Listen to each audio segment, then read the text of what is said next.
Hello everyone and welcome back to the Synergy Sanctum. My name is Justin. Thank you so much for stopping by.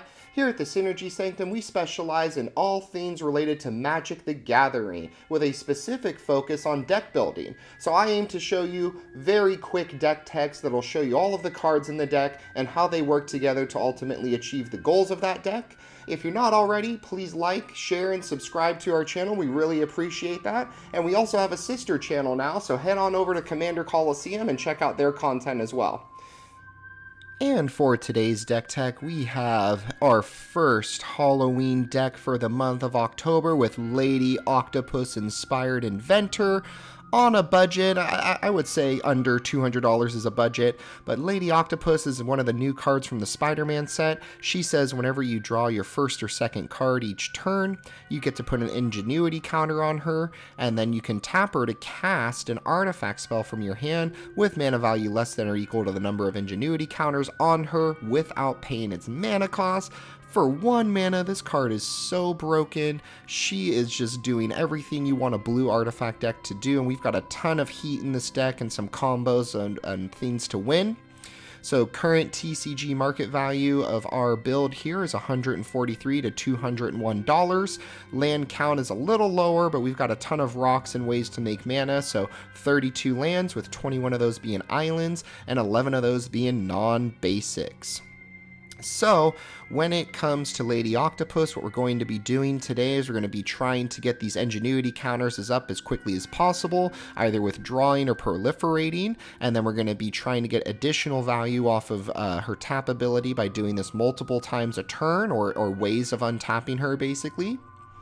But to start, here are our win cons in the deck. So the combo here with Emery, Lurker of the Loch, synergizes with Mirren Spy. So Emery says that you can tap to choose an artifact card in your graveyard, and then you can cast that card this turn. But then Mirren Spy says whenever you cast an artifact spell, you can untap a target creature. So Mirren Spy is also going to work with Lady Octopus, but for this particular combo, we're using the 0-drop artifacts with Urza's Bauble and Mishra's Bauble. So each of them have a 0 mana cost, so you'd be able to just do this infinitely basically. You just keep casting them from the graveyard and untapping Emery to keep doing it.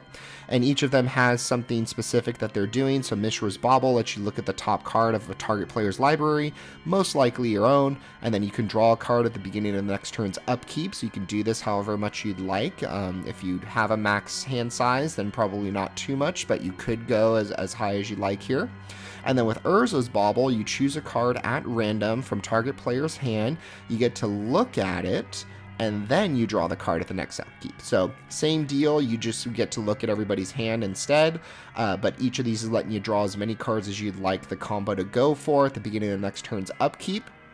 And then very similarly, if you have the 6 mana or higher, you can keep recasting Mindslaver from the graveyard to get infinite turns with Emery as well. So really broken here. But then my favorite combo in the deck, and I think this can get pulled off pretty quickly here, is with Blightsteel Colossus and Cybermen Squadron. So Blightsteel, everyone knows, Trample Infect, 11/11 indestructible. But Cybermen Squadron gives him Myriad when he attacks, so every single person's going to be getting a Blightsteel towards them. So broken here. And then if you don't have the Blightsteel, you can use his little brother Darksteel Colossus to still have 11 trample heading towards people. So really, really good combos and win cons here. And then we've got ways of getting additional value in the deck. So we have Repurposing Bay, which is kind of like a birthing pod for artifacts. You can sack one to go find one that's 1 plus the sacked artifact's mana value. Muzio Visionary Architect is so good as well. So for 4 mana, you can tap. You get to look at the top X cards, where X is the highest converted mana cost on artifacts you control. And then you can reveal an artifact and put it into play. And just imagine this with the untap as well. It's just so broken here.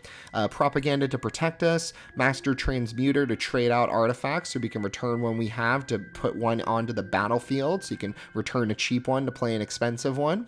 Mirrorworks is letting you copy your artifacts for 2 mana when they enter. Kappa Cannoneer is just a really good artifact turtle guy here. He has Improvise, so he could potentially only cost a blue. And then when he or another artifact enters, you get a counter, and then he can't be blocked. So with how many artifacts we're going to be playing, this is going to get out of control. We've got Intruder Alarm, so that Lady Octopus can keep untapping every time a creature comes in. Flux Channelers, so for non-creature spells, which count artifacts, you get to proliferate, so you get to bring your counters up. Chakram Retriever lets you untap whenever you cast a spell during your turn, so you can untap Lady Octopus, keep going. And then Encroaching Mycosith turns everything that's not an artifact into an artifact, so just really, really good value there as well. And then even more value in the deck, we've got Scrap Trawler to return stuff that goes into the graveyard, artifacts. Peter Parker's Camera says you can remove a film counter from it to copy an activated or triggered ability, so you can copy Lady Octopus's ability and get 2 for 1.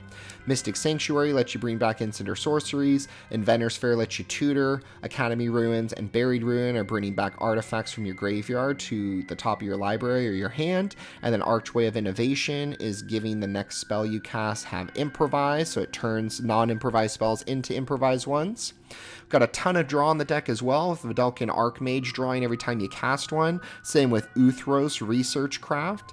Thought Monitor has affinity for artifacts, so ideally 1 blue, you're getting to draw 2 cards. Unctus Grand Metatech cares about when your artifacts tap, you get to draw and discard.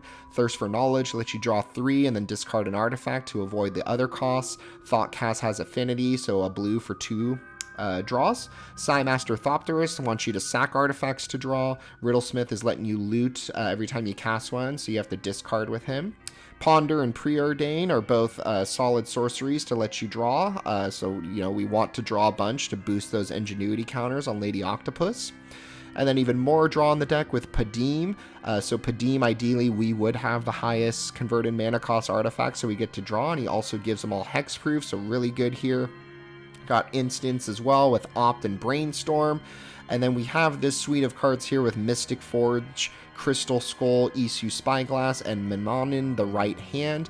They all let you play artifacts from the top of your library, so almost like pseudo draw. And then there's additional effects on each of them, with like Menomin giving all your artifacts, turning them into dorks. And then Crystal Skull is actually a rock in itself. Mind's Eye is letting you draw if you pay 1 when an opponent draws. Iron Spider Stark upgrade is so good. You get to remove 2 counters from artifacts you control and draw a card, but he also puts them on all artifacts. War Room's letting you draw at the cost of a life, and then Insight Engine lets you draw after putting a charge counter on it for each charge counter that's on it. So broken. And then even more draw on the deck, so going back to the Emery strategy of like replaying artifacts that might go into the graveyard, we have all of the cheap ones that when they enter or leave you draw, so Ether Spellbomb, Ichor Wellspring, Chromatic Spear, and Cryogen Relic all get you a draw when they enter or leave, and then Consider is another instant that's letting you draw, so you can be doing the double draws on people's other people's turns. And then our Proliferate strategy isn't too crazy here, but we are running Surge Conductor, which I think is the showstopper here. Whenever another non-token artifact enters, you proliferate. So broken in this deck. Karn's Bastion's letting you do it for 4 on a land. Tezzeret's Gambit's getting you draw, as well as Steady Progress and Contentious Plan, and then it lets you proliferate as well. Inexorable Tide is so broken here. Every time you cast a spell, you're proliferating. Just imagine doing all these like Cheerio or cheap mana artifacts. Lady Octopus is going to get so many counters off of this. And then Experimental Augury lets you look at the cards before you ultimately draw one, and then you proliferate as well.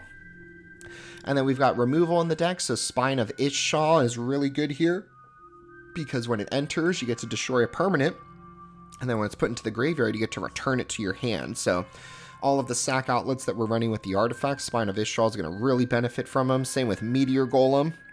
When it enters, you get to destroy a non-land permanent. And then we're only running 2 counter spells, an Offer You Can't Refuse and Counterspell. Nothing too crazy here, because we're trying to outpace our opponents and just go crazy.